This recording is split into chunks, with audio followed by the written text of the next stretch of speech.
sir karantenga kallana nga baktatan bismillah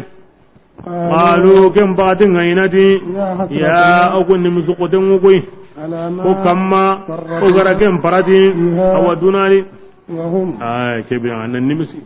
amma tungi harati kebira nga sahari ngani dugene sa hari ngani kundu وهم هذه كل بريانكم يوجدون إيمة جنوب لكنا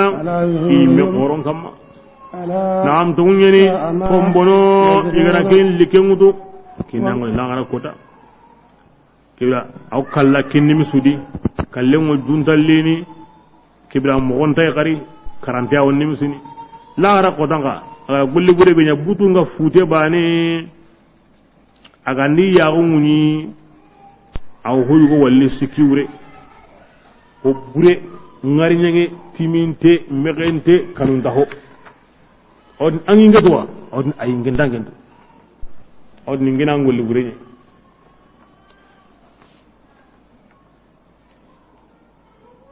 kebire nga bihinna sedang en Allah gati taw holli kemutu no qorondi agara himbe jinu bunya na ta qabru ma sigembira agirbu nga qorondi kanunda ho nyani atimintenni amirentenni bismillah tenangi mana amona haringa harawna le ligasi on hesa harengo me sa'a ma yazrun kel likibure e likibe timentali ani mo kanai amirentenni mun nyaqadi sa'a ma yazrun angol likibure mo gosu keswadi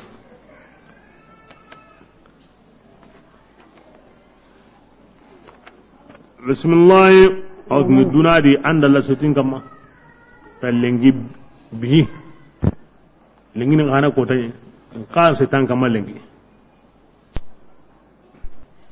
bismillah wa mal hayatu adi ngarin da ummaya kin de pengani na sule ti dunai am misali ati ho illa ma ganta sangin yani adu sulan bani ho hon tanke bindi dunan bin balle so me men tanke ga wanda tumene yime dunan bi lagaran bin tadi ange bisu duna ati so ben danga yime an wanga ko nan sanga wanda tumene ga koy antam binde yen ke digame giri mo kon tay de duna kama tuma wata kan tay asangen ni mane qur'an kama ay megara himbe nyallen ki na surondi ko mane ay mo ya gunna ken ko we na kenya lenki himbe go modinga ayra lomo ayra lihimo adu dabari mo waga halle akini mo ya gunna ken londi na kenya ken garani anda ken sunyan sobe nya anyi me wawali e kiri sangenye kendi dunare men yime wo isangen tunu ke modi ay me wotini andake watini da ke kanya karde anyi me watu sobe me tike ngani me watu anga makanya lenki angen tan elman Allah tu Qur'an daiman duna koni lagaran ganda de duna yime sangen yani wa anta tumini wati su an sukulantini ووغاتي سوق عن سنغنا بسم الله والدار كيبي غني كانغا كي غني كالا غرينغا كيام باسمون تادي يمون دغاني كوماري دو موتو هيلا كابينغا اغانتا حقرن كيبرينغا himbe gani sangendo sukulanga agana ken tokono himbe gani sobenga artumainga agana ken mutu afala ta'qilun aganta akhirene الدار الآخرة قال لغري لا غركا دار السلام بسم الله قد نعلم كين الله فارينا بوتمرا كاير نمو كيبي نياني نا كوتا ادو كنتنا نا ابوتمرا ni ikanundiga nanti gamar kawar hoygo ikane bismillah قد نعلم idangana walla fare o ko watu digi إنه nande injaninga ليحزنك الذي tiyemmunga sunundini digi يقولون igawo himbe konnanda andi honga sunundini o himbe konnanda o kentu honga sunundini igawo ken konnanda iwan butu فإنهم burebe yana iwan kutaybe yana o watu nan tantanda ko annatu kafirin ko لا يكذبونك kebre intan ken kutana de ولكن الظالمين ganga kafirin ko يجهدون inna karnini بآيات alla الله ayani kenan butemura la yukذibunaka aw la yukazzibunaka la yukذibunaka intan kutana iwatu an kalle ken to ngunga obara la yukazzibunaka intatnan ni garante ay makka seren tanu himbi ko Allah faran garante atogoni al amin hara on kani ada hallesu duntenge atogoni kije amana hawa ma sarana ken sagaide makkan go nyimana ken sagai har tabane anta kahirun digamundi ti garante sugana turinte gijankatana ina ko akor parce que ko alini di digam ko mayle mo manu gina digam ko aganda himbe famu wal man hoygo nya bo himbe aga surantay har tabane anta walle am angu tundi nanti makan kondi adi garante yen kebrenga Allah haygara annaka mun abutumura kebrenga Allah fare kemme mun yana do sude ntan kallendiya mbaran kallenga ato tongue kebra kunta barade kebrega nan dandi garantenga tagendi wal mana siren kuta tagendi wala kinyan tali gangan kallen ko ni kutandiran tay nguballa ngata ngalle ken tunye illa ntatina garante ngambara kebrega kempi basi kemme on yana do su Allah fa ambu tembra okay mo kodi bismillah ولقد كذبت رسل Allah fare ila hari gabi kagaran kutu ke mo ndambe di من anken قبلك kane ke menya asren gabi ngan kane harun koni ke bir ngam butte mura فصبروا ya maninya in sabariya على ما mo su kamma كذبوا igari garan kutu kenni وأوذوا ila harun gaben toro ko garan to mo gombe ma hadli birage be aywa e o de manden ngariya ke bir ngam ke mo kani an ga sabarna de manden ngorni ولا مبدل anna to haragundanta لكلمات الله Allah nyina nunda de ولقد Allah ga جاءك jahimbe wonyana ke wonyana de aga ti wande mana aga ti okutunga mo gado harun de ma ken awa ken kelema awnyana de lahidu ngeni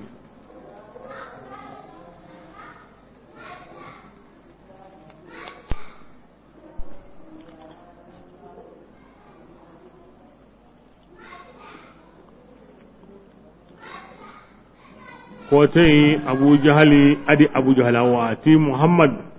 inna la nukazzibuka walakin nukazzibu alladhi ji'ta bih adi muhammadu antu kuma garante de kandu himbe gadi Allah ni bani kama jiba nyiga kama boru numbatu kama kenya oku ura kenya kuta ora kuta mani Allah hidi bani o la da nunyana o jiba nunyana o dolo minni haka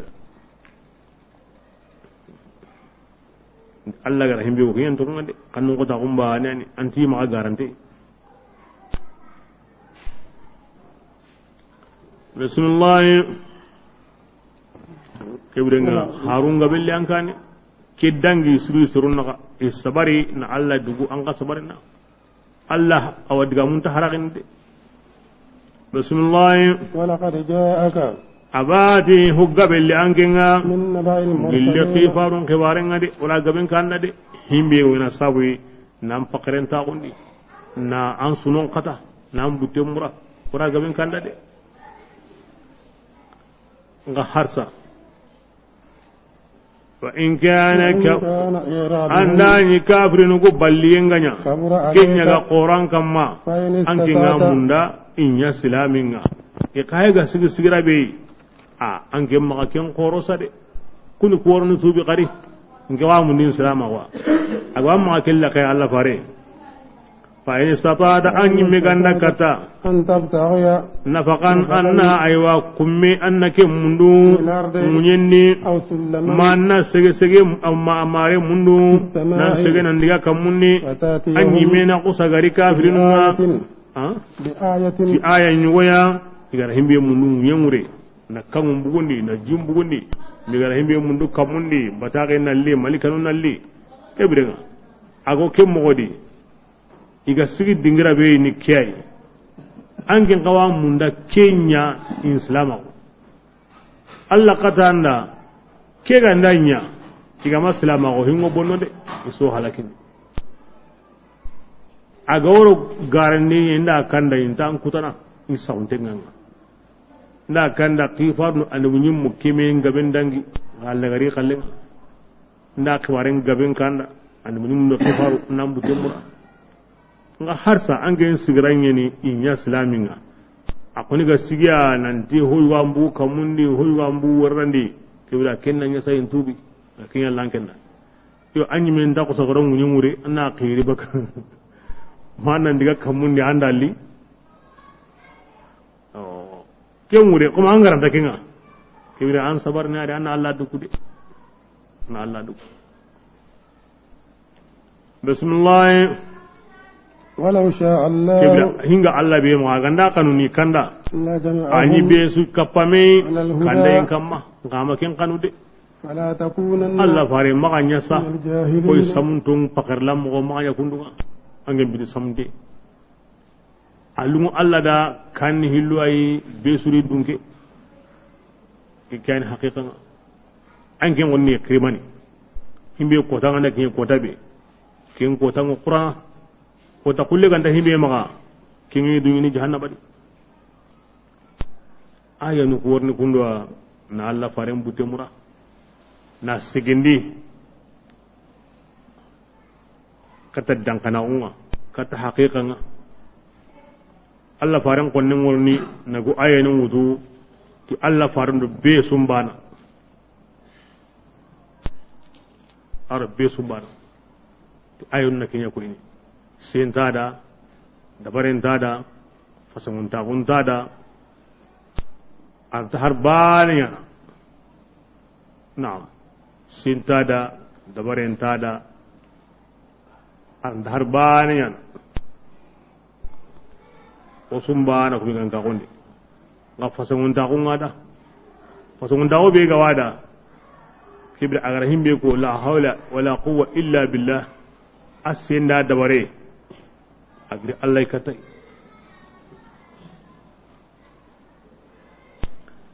ayan warni na Allah faren bute mura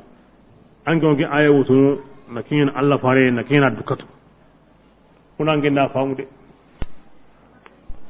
malakin har sa'on sai kata aya ke Qur'an bani kan yi karene gilliken kota sondon surunda wutu kunda famu sondon murunda wara kunda mbwadi wa har sa lengi so ba ke kembane yani hillo ito Qur'ana ide kasonde min asro anna Allah bayna gonto adi na Allah faren daron ta gonto adi na Allah haqqen to adi na farum paqqen to adi sonde min bono kibra kenta tuini de Allah wa ko ni ampun aya bani to Qur'ana bi hayya ngare Allah fare awasri gabe jidi ni kafira ko nga ado fisirin ta ko ana tunna no gajidi tunde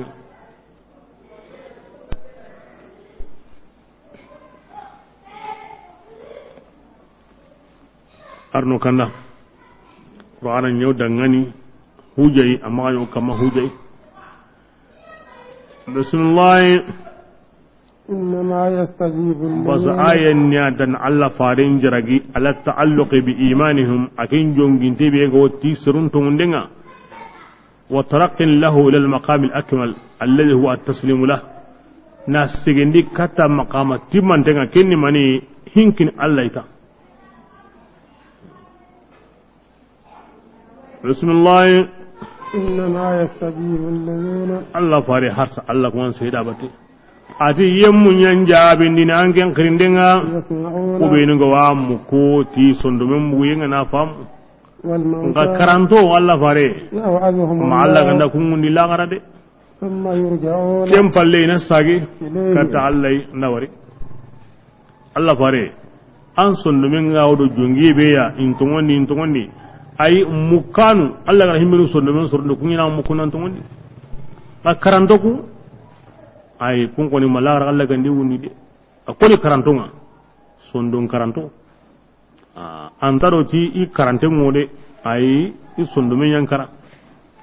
Qur'an ngar ndaw ni ati ndangar ni la garani Allah wi ngar ndeni ini garen toranga di ni kutanden toranga di bismillah وقالوا andi makkan konti لولا نزل manni kama aya yang kandi عليه mamlamin ya من ربه nangira kama nga hare gandai ko Musa doko Isa yigandi nyuke Salihu nyugonna aywa Ibrahima yimbe kalle megem mo Dawudara kebirenga manni kemme ganta kinna yimi aken qati ken qotokunga bismillah قل an wotini dangani إن الله Allah ta'ala قادر ayani laniyananga o magandini anakin yankandi ayaya ولكن igar himbe أكثرهم mundu Allah rawaritini ngasrum pogabunga لا يعلمون intatu nandi balawu aya yankayen palle de amma wal soba ke Isa di seru iti gani nyoka ati kakanu Allah de kaga yanka ahalle mani balawu Allah rawa yankan ga himbe ga wahalle se gaban takin fude bismillah وما من دابة aman ya gilli daba suya aga munyendi trene ولا طائر makkan bihoga aga kampini kammundu munyen daga nini ti kampun billiya إلا أمم manna asuni jama أمثالكم aidan kun sumbana Allah taga hunyani Allah na warjagana illa halan sudi ما فرتنا anna tuqa hukumat tuqondi في الكتاب awa kitabendi من شيء harbani ya nando ma sahade honsuwo lawhil mahfuz kitabendi honsu lawhil mahfuz atta kitabe be ga tange shaytanun yillandendi haragundenga lulu kullen yugani aw kampatun yeri kamma agilo yengu koy kammundo yensu anganda ka humame an gondaro yengu komi kimbakan sudo kenkenna so angandi ka humame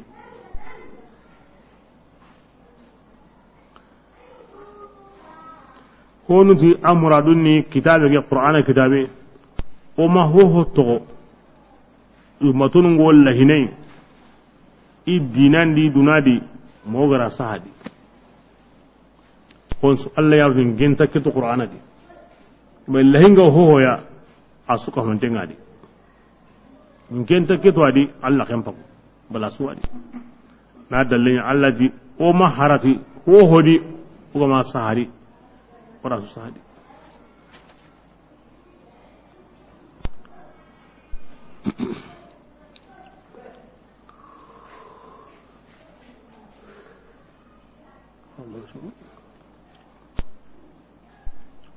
Allah subhanahu wa ta'ala wo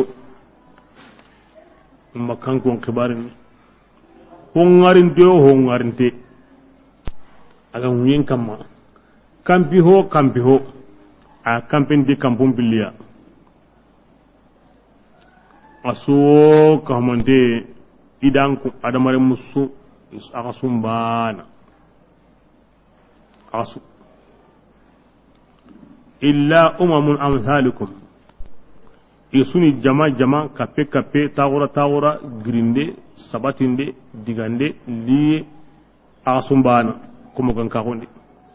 adamare mu aga na tora nyam na nguruba kai aga yimme aga biramogo aga kore aga tage aga na hanya mundu na futuka taga duyi na ndiga katai aga yimme da aga mundu nenda aga gollenda aga honsuda himbe ga sonkandini nyagen kita wakati akita mogo himbe go dawa marene dawa biramogo oda dora sisa o tawno dora sisa anga gore mundini ak mundum o akitara anga golle o golle anna na han futu anna wuralla to ko Allah hay gara ko da ngani nanti kampi hon so kundunga kogo kampini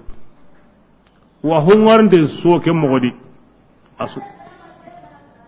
asui naha mundunu ago no kube ago wakati aso wurni toranga ago no kube ago wakati subhanallah atlabani adu honsu wa qur'ana honsu ma hawt kuna gantadi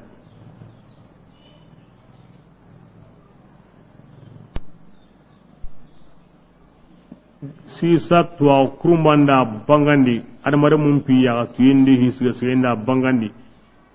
ke digame go poten ga mamobe a gullingen ja hungarnden su ke mogodi asu ho nda bakadi lagam payo kuma asisa wakati go onta wale iga warno kuma wakati be kemme ngo duna no kubede yura no khari yura sagundi no nan karandi no kay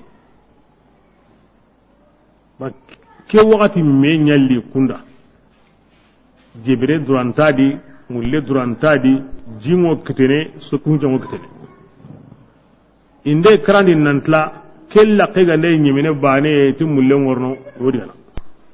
duna no kube ga ndey kunno khari warana daiman sugun jambe ngorno ma aw ke mogodi kawon kiye bane ntole ndiga awra mina akenta jimunda duna no kube ga ndey kandara mo ngadro awrano kugelungu ina duna indro na ke mo ndambe ga ogesni no kusu nandi wati nyugo jinnyugo worni aduran korehe jebele duran koren tanu iwodo kembate himbe wodo kunembate daiman awro kunembate himbe woro mullembate daiman mullengo no ko be ngorano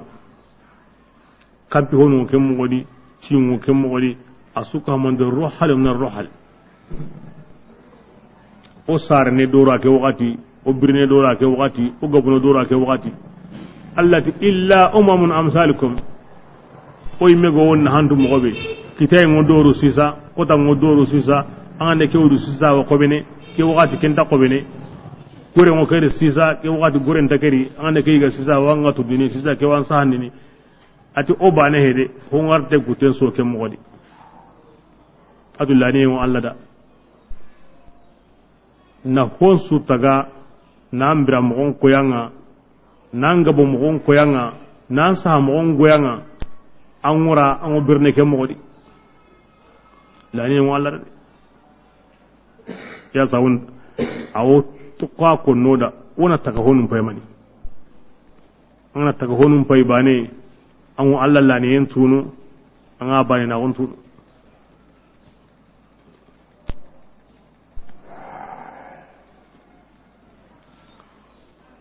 awarna ko aya bane ni wa in min shay'in illa yusabbihu bihamdihi khonsu bokeni ibram gondi tanaqulatun dum sakanatu wal harakat batiyan ga warna ko aya ndi khonsu Allah batun khonsu Allah hinkuni bali an adamar min bane adi aru jinna kem bali khonsu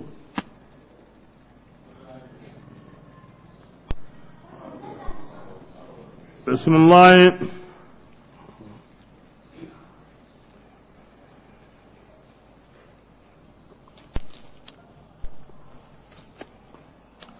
والذين كذبوا بآياتنا صم وبكم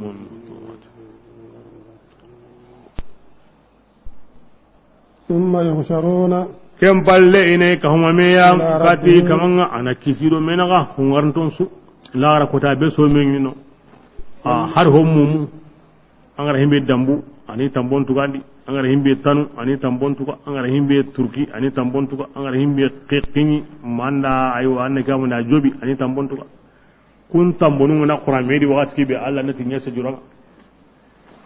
ira komen karo ken Allah ide ama hob mum tambo to komedi an adama munya kalen to komedi la nda kenyana da siren kanu ko mum paken bismillah والذين adi yemmu beno iga garangudu do qur'an ayanunga illungun tenni baka tungul linga yemma بكم imumun tenni ranta tungun konni في الظلمات wa kafira gum bitunyari من yemme be يشاء الله Allah ganda ken sankunden kanu ana ken sankunni ومن yemme be anda ken kanda yen kanu يجعله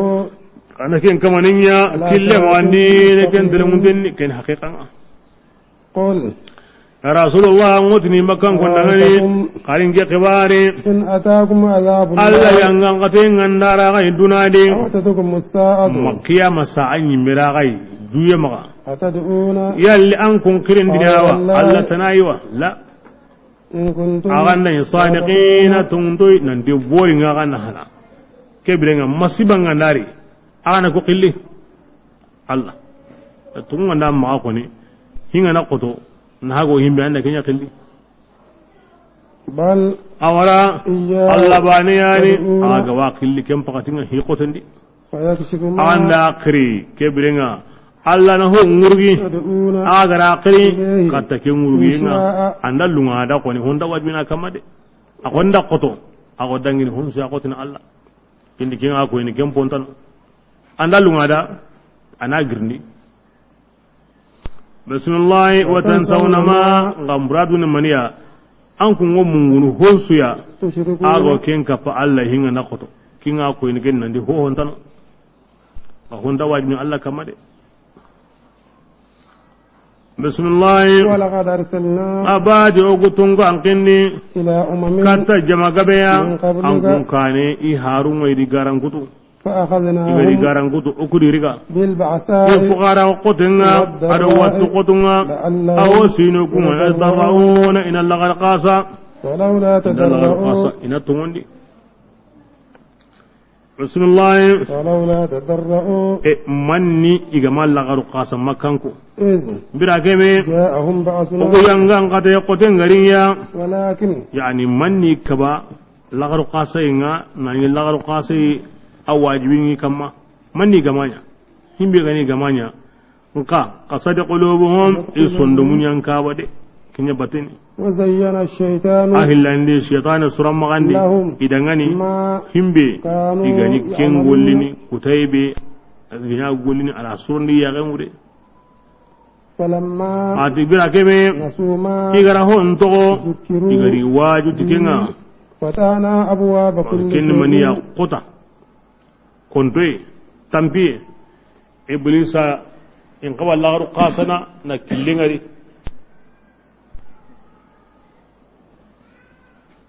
iblis ra sura magida ke ta harbani kin duna diga mo woni ko tando ni wi nyawmi an kana nya Allah subhanahu wa ta'ala Allah dan yuwani aganda khairim anda khairin jonko ya gai Allah ko musulun jonko ya gai aganda bariya ni koni ni kuta aw kota nyugo jonko na gai an baka ken kota siran pinsudi awa munda kindai agaran tintondi anna simmin allatu a gemay kundude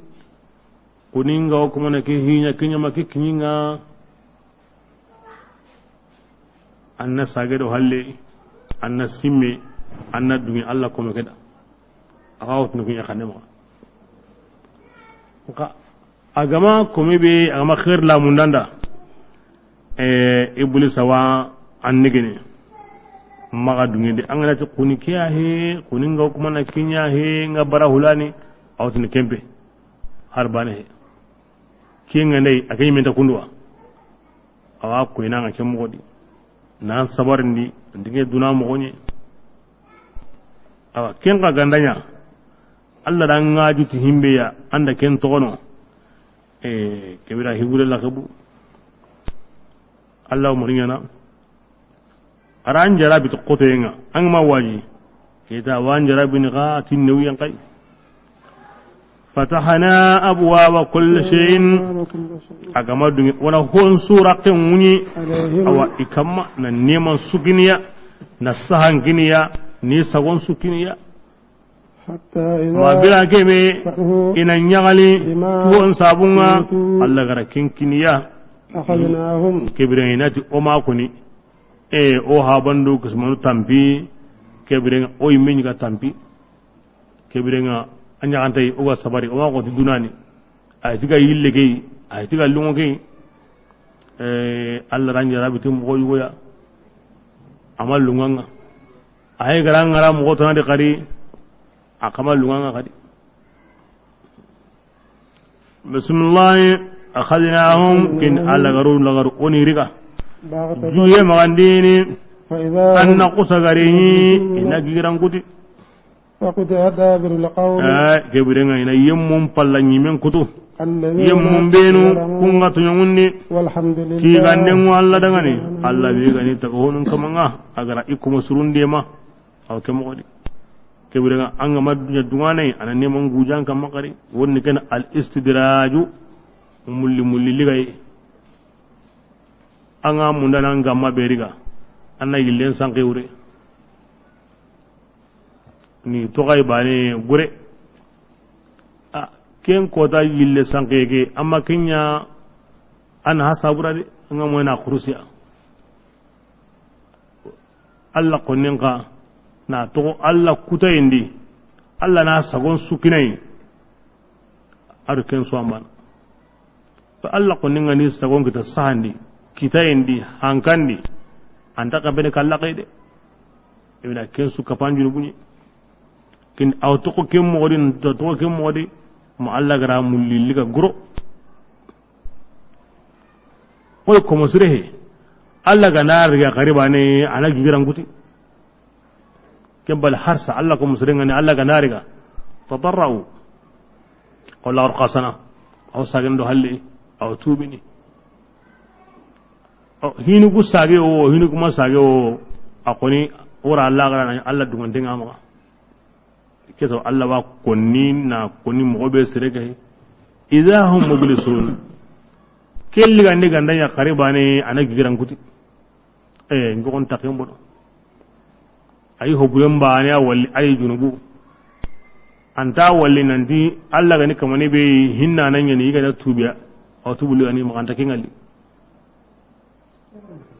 aya ganta hohoy ihim bonnen palle aya gana kembane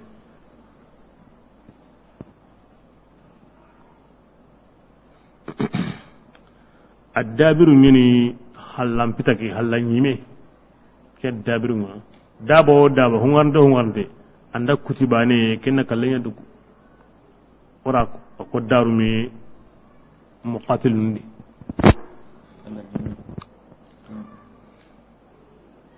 tamba ki tambe de ki kiya ku don wande ni bane kenna kallenya dugu biramo gonday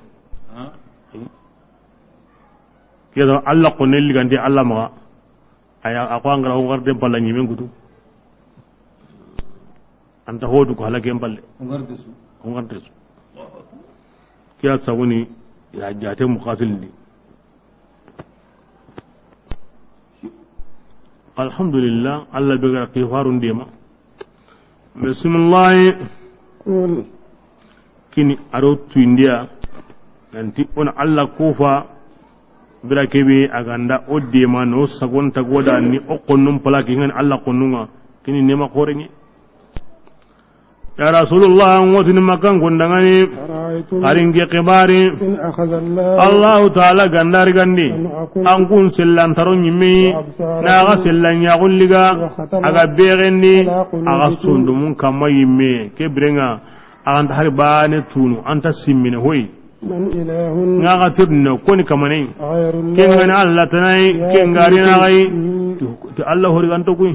antano de no keno ga Allah rasulun men tere ara sunnu nyagen tere ana sunnu taro liga ana sunnu laqe liga kebra kenga nan no gursam kara hay hingu dongo de be kayro mumun dongo de boli waga maare himbe go yagen kinni ya wal mani sendi ke Allah be go sillan qalle ligana kimin da nan ta ken balle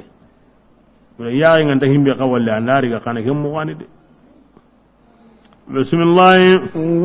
ya rasulullah ngen nampayni mogombe ogo ayanum banga dini ga kesu halle kafirinu ko ina tla kharini illa baka famu yamma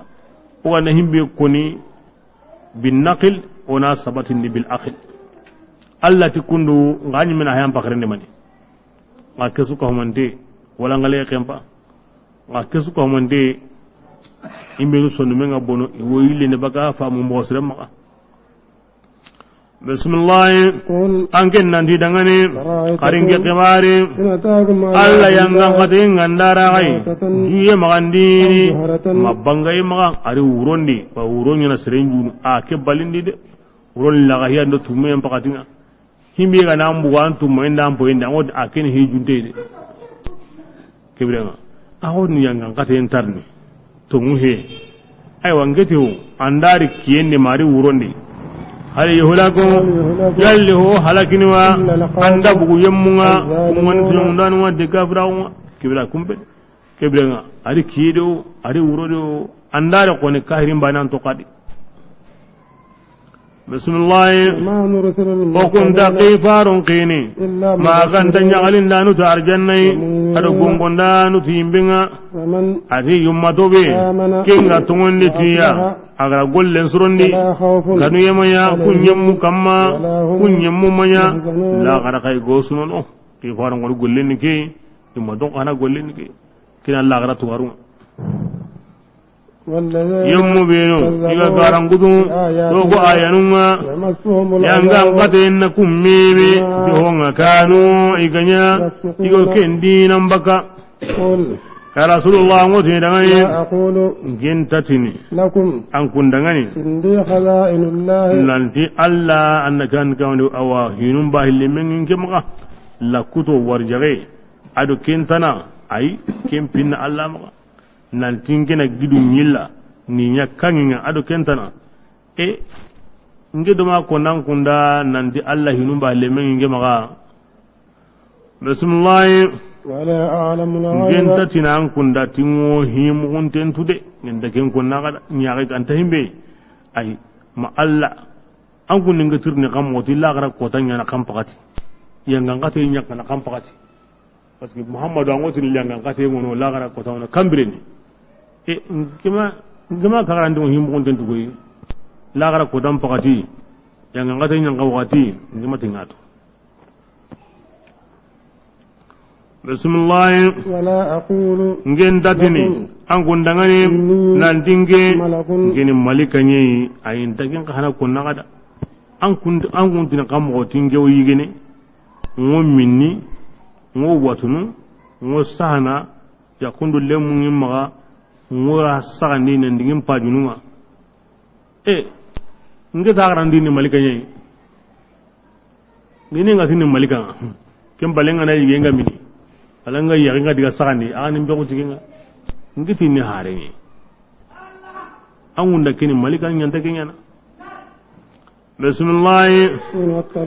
eti kebirenga ki tokono anna ke dabari alla ganda himbe kanda honu yilla anna gemunti olla dando mo honga ay atingenta hopatu ma ganda himbe diyo gem parena honu ay wakatinga qul minda kingarna kenya konni nginta ilana de on wazini dangani hal yastawi al-ama kebira yalli hinkinten na nyorowa wal basir kingani kahirin aro yagarante kingani tongunda nanga ay kunta banande kebira kedi jama o kuni yagaranto an gumbe ga makka hoyina an guni hingin donyede afala tafakkarun kinda ganta simmina ku yaganto ngondi asimme kuyde وعذر الذين يا رسول الله ينقلنا يمون قنقو كن قرآني كنغا كنا إما يكهم أميلا ركوتنا كتي كمانا ناني ديمان دانا تنتنتا يكون دانغاني إدو الله نغانديني مكانجون دانا لعلهم ikanu nutike ayugonun di ina kanu allai ina koliba kan sogenga ina yamari yambatu kikida yemmun gongo tay minugo kanna ko men siri kanna lagara kota bilinga ma islami kon sikindo Allah naga koni Allah kanyoninda kibida seren nan kaw simmine ke annan kanai an gane simmine ke nan kanai kibida qur'ana gongonde nganna hana anya galle nganna hana Allah fare kun ko manunya gongoto qur'ana ya andilla gara koda ko min ga kanjonda na kita kemburenni de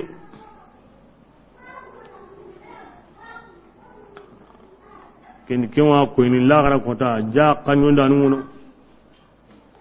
ken Allah gati himmini go kanna na magari kore kanjonda nay ibana tukunya ngongi ni qur'ana ni kenwuren kanjonda nuno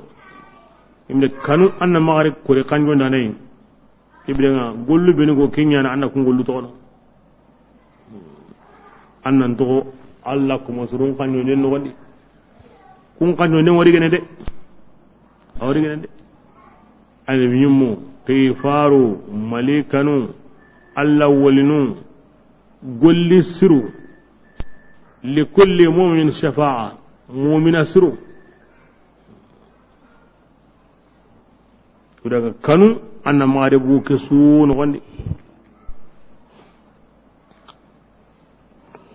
bismillah ألا تطرد الذين رسول الله ما يمون قتدي يدعون ربهم وبين غي كمان قلي بالغداة صباحنا والعشي للمولاني يريدون وجهه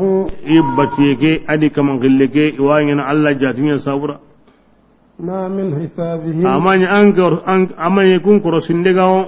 أنك مولمين كما حرباني وما من حسابك أنك نغا كروسندمايا يكون غانا كما حرباني فتطردهم أن ودغني ني قدا فتكون أننا من يلي الظالمين دوس يموندانا دي أنا كن قول دي ما كن يتونا كده الله صلى الله كي وقتنا دائما أكيم فمن دنيا تتكهون تومن دنيا كريا ما كان عند خوركو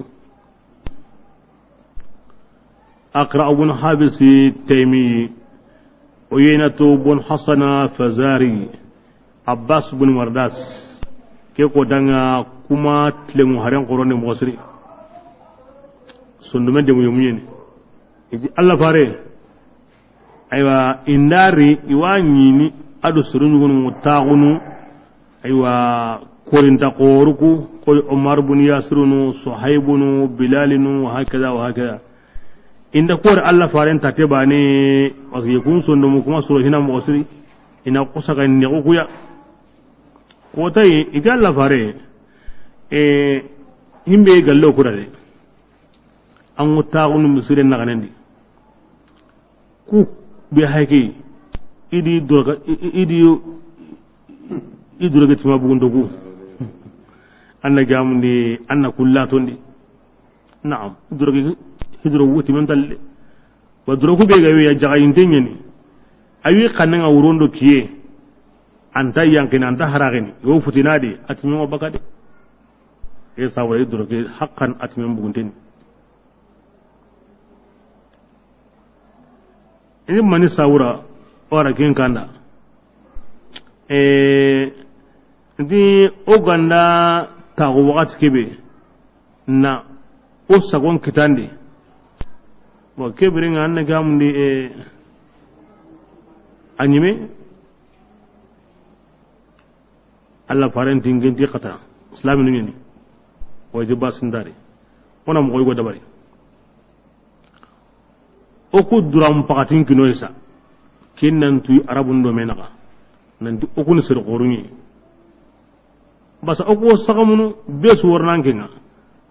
awa tati dungu ngandari kumbinu ngane sir qorunwa indari okudo komukuni taagunu me kamma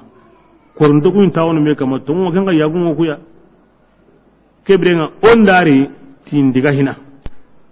onda diga wati kebe agalla da mo be andi na kenda bari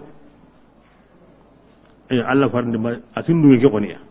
ngani qata mta kenyana itan dungi atiyaho edi basundari papiye mbundi ona sa Allah faranti lidi papiye nga ar ali yaqri kinya sa na nyo karramallahu wajhahu talasa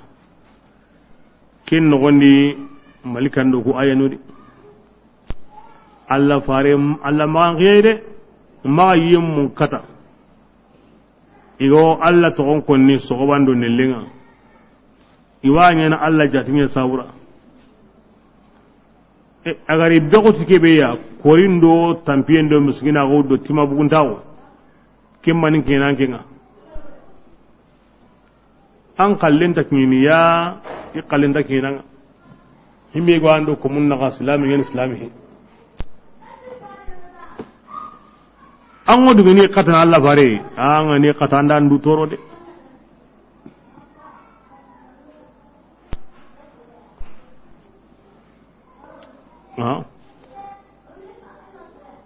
وكذلك يكم غياني ودا هونو جربي ايواتو هونو يا وصابرا ايوا او كانن كنتي يلكو حلنغو يعني الله غسرو كندا وكدو مين غنيني akida ti yalle alla manyawa agantu inta yiku fandanunga bala ayani ku fandanan ture awu de ni qatan alla fare angani qatan dan du toro de akida alla fare taw kemo ko yadi alla ko mun jarabti mi wurginte ma yankante hungume ne gamundi ado korinte sahante ado watunte tuana ado jahili allaro jarabiti me halange jarabinte ngo tikanangenga ana kanangen koni ana hasida go ki ka jarabinte ngo tiki ani du darwa kamma ana nigai hinuri halankun anda kunya kanangon kane ina kusai du hunwa da kulani ringe sama ga gamla ngin ta kenan kare khairi gandai kema inge sama ne kare inge sama na usrewa halangen koni ga khairin jopa bane kebran kini balauta nai ken kan Allah ladanga khifaru an bunyum Allah walinu inda bange halankon polan to kini dibate lemunu yagaru komu deben sere ma yankanto pasa ku dunanti maka itorantenni itonyantenni inda sere mugu ido sere be sugo kategoria yankayindi korintagundi aw tongun konni awi hakke mundunu bannanunga awi hakke mundunu tuyangundanunga yo kapanga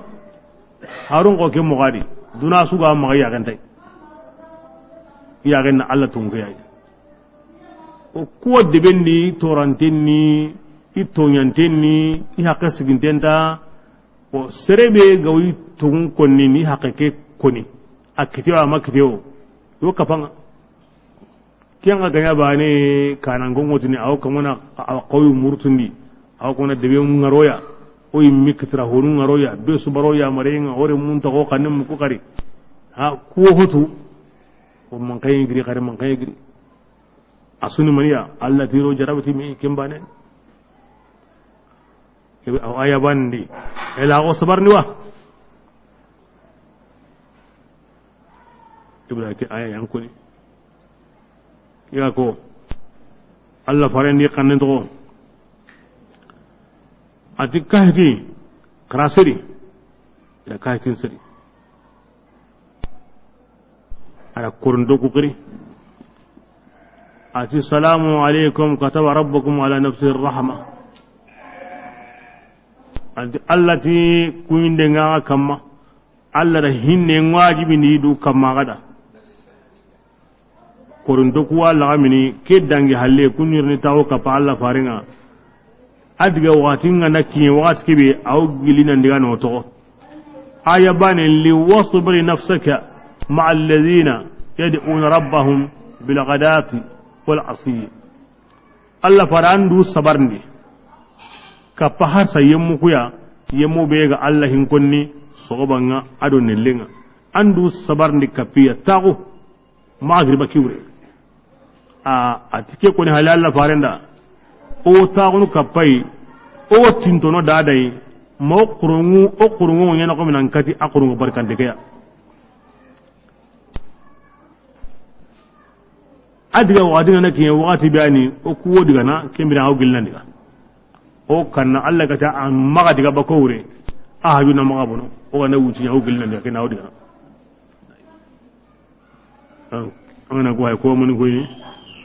Allah faade mun Qur'ana bati Allah ga na wara mo be kena kallenga magi qata kella kaware parce que bani ken qata mo bangantenga bokene qata ino nani go kedi maganya adawra ebrenga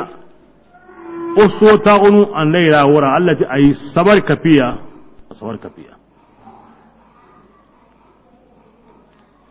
aw ku ko be hage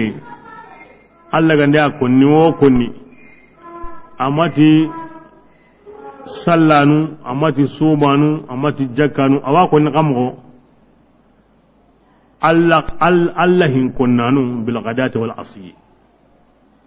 la tatrud alladhi yad'un rabbahum bil ghadati wal asyi اصبر نفسك مع الذين يدعون ربهم بالغداة والعشي ari magan kuto tikini Allah hin konne sogoba adonelle kindi kenwureni ikun kare tun tikinga sahaba ngabe ni de nga ku miskinu ku korinto aw gilli golle surbe ga nyana Allah gari magan kuto tai kin Allah hin konninga sogoba hana adonelle mulade ibana Allah hinko subhananga aron la mulanenga kibra kinni Allah allu krekhrende nyugo kinna li Allah da ay gari ko gutti gatay ni mankuto tay Allah farenda tahillo tasiko Qur'an di en serebe wurdinga wamma ti lazimi anna qara sogobanga anna qara nelenga iban nan di wakati nta Allah hinko ne Allah to ni hinko ta gunde o siginde o awo mo so na Allah hinko na wakati ro Allah hinko ne ngakebrenga kenti gande aywa ay nga ko ni tamani mi ay gara kuti ga tay tamani mi awdna Allah fari ni meda wazkur rabbaka bil ghadati wal ashi Allah fari an kaman pingo so hana aron la mulane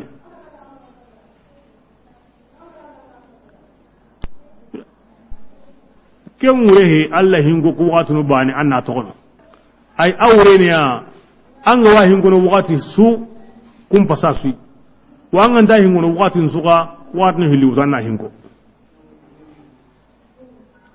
ibya na wakati nya Allah hingo ninga Qur'ana waya mari nay ar Allah ko musulun tigatai Allah da Allah faran yimi khana ya martai ken wata gada wurdin gon qibare wo ga wadi asuka humantir Allah ti Allah farenti wo ga wadi angantatu ayaga mundu himbe go konni sharti be go konanda anme go himbe zikrini asuka humantin Allah ti ado farenti yasu anga watu angantatu ayaga mundu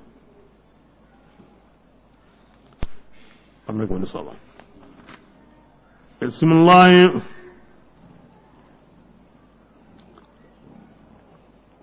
والذين وإذا جاءك الذين لا إله إلا الله قد يا رسول الله اللي يمون النارنا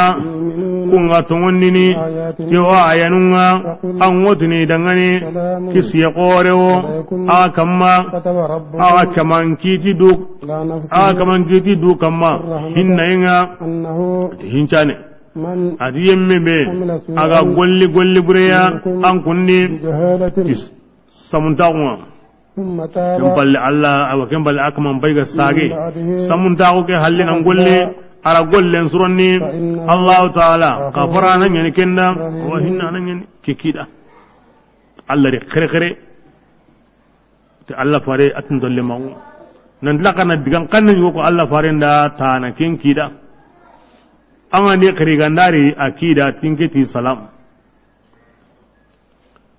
himbe ganda honya na nyammatu anga sagada ampalle na golden suronde tinya haka ne ma kinkida kenni kadon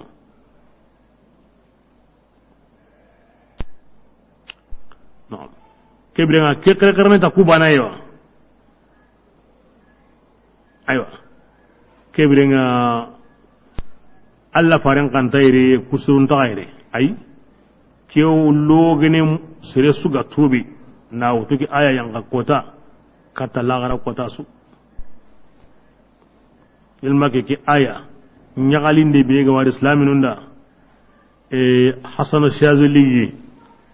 adwa un kitabe ngono awa jopan tiki aya ay nyagalen kampanye ni ke ta Allah tangara ho hunya anga sagedo halleya ya hinam maga kene digalingen kampanga de digalingen kampanga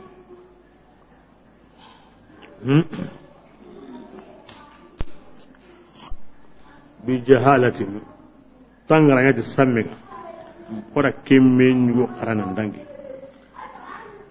su koro ne nyaw kari mu'mina timmande nyime anta junubun nyana maganta agamu na to a watu kare ngari anda da barni Allah la kum ma an kuto ti mu'mina gunga adu Allah hin konninga kibra ku gar hohonya in mungunte nyani wal maintatu yani wa mu'mina timande so ke mo wadi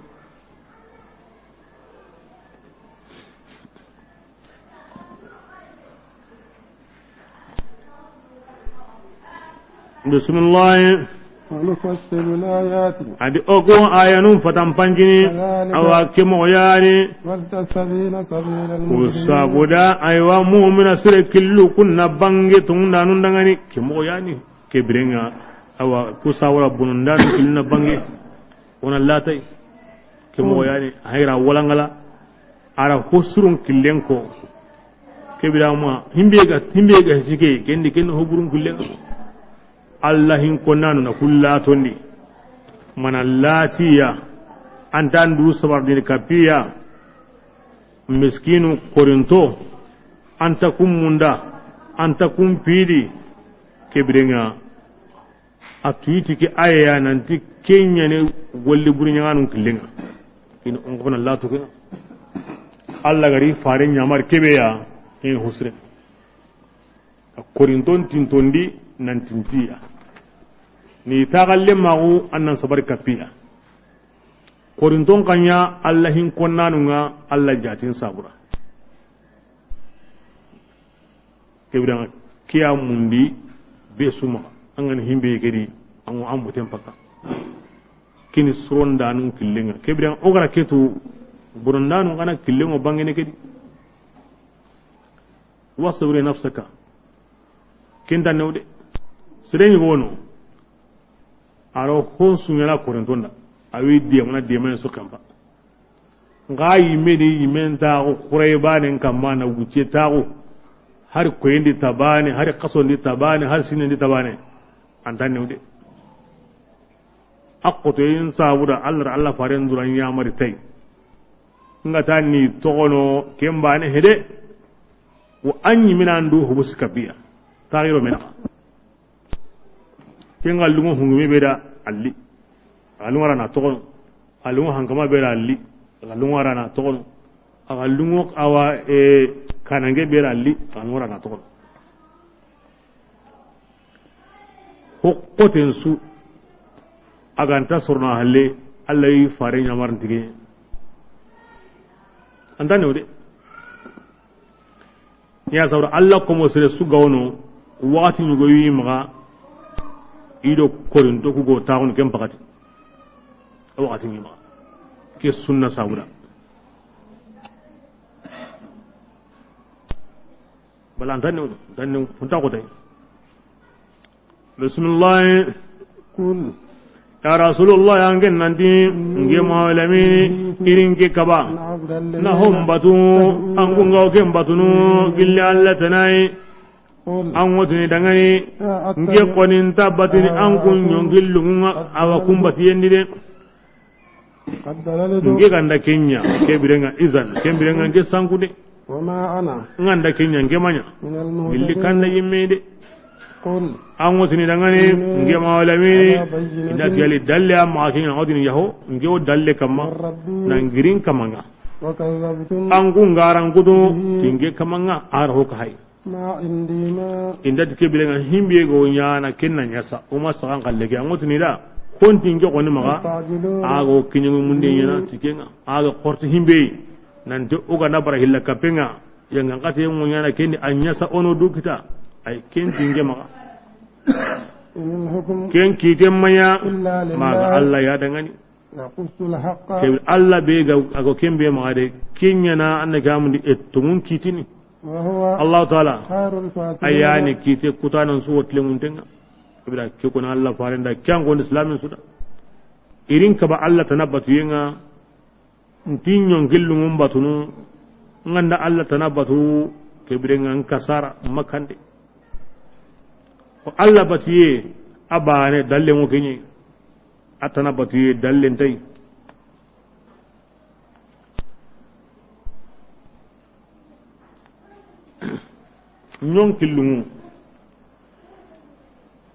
nyon kilungu ne batu hon so kanan kinga asu kinga sawun ara duran to ko ni nyon kilungu homa bati Allah tanai agan qoran nyon kilungu ibn ata Allah allakum gorigar kin ko ni fi ataihi homa bati Allah tanai agan qoran nyon kilungu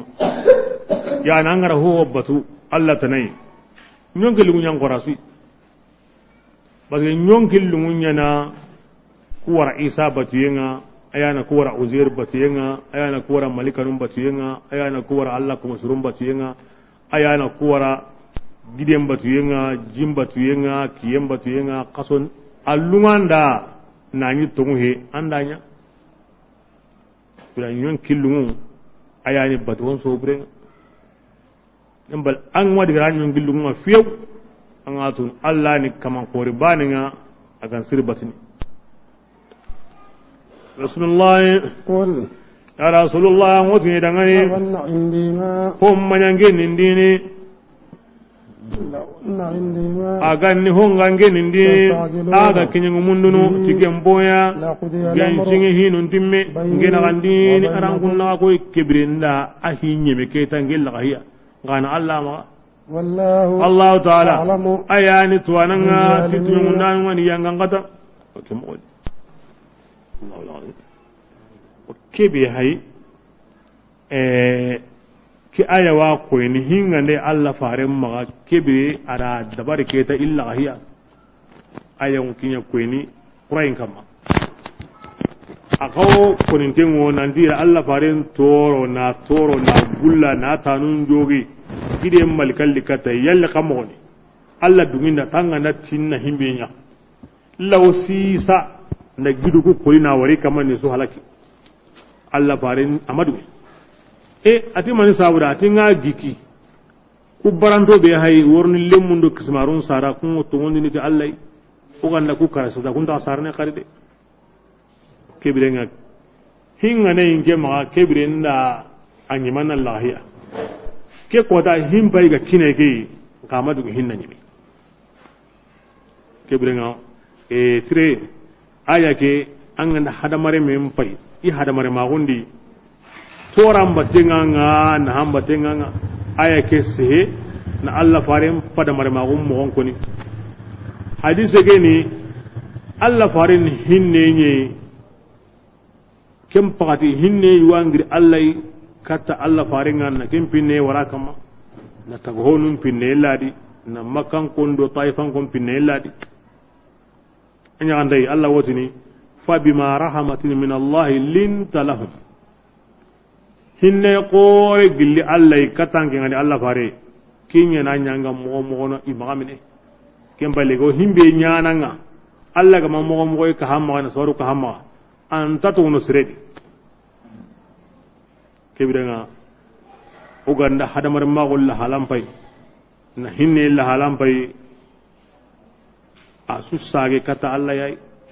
fa bima rahmatin min Allah ke mo qur'an sene ke mo wadi bire nyugunu Allah faren sa halle magunu ti mana nyugui bire nyugunu Allah faren gollini ti mana nyugui asunu qur'an ke qur'an yana kiko hinne qore gahe gari Allah taga honunda katanga kempalle amma ngina momo yimi a gollino tikinye Allah na hinne nyugo kine malika ki atono lemundo kismaru ayugunu ndi kuma tondi ke bane ni a adamare maum mo qase Allah mo ke halle an na to yidu ma komi kutu ke birenga anyo kusana ndi hinna nyimella ga ya ke birenga Allah yimira ko ndi dam fara ngodo Allah faren na ida mo ndi na sabarin di na maganya butte bure gume ida nya hinne taga honunda kemme nyange nda ginde sire kutunga ni kebira nya kundu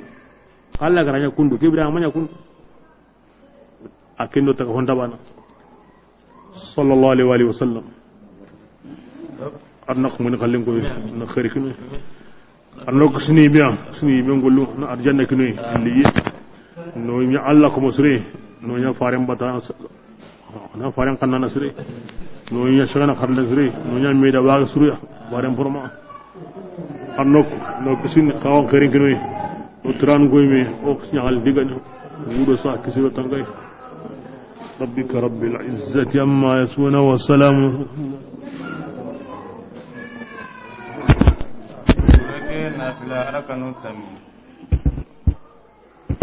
الفاتحة علينا أنزلنا وتهيلو يا باطن تكمل أركن التمي